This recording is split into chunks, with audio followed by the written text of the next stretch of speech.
guys, yung matapos na yung ginagawa natin bahay. Samahan nyo kung igala sa loob guys. Yan.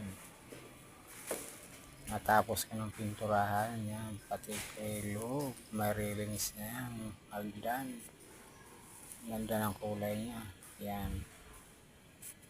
Napunta naman tayo dito sa may CR. Yan. Yan. Ganon din ang kulay. So, ang kisame niya puti. So, ito naman tayo sa second floor. Yan hagdan, no? Yan guys. Yan yung pinakang kwarto niya sa taas. Isang kwarto lang. Kasi may maliit na bintana. Ayun. Ayan. Kasi guys, ang baba. Oh, maganda ang view. Yan. Yan. Baba na ulit tayo.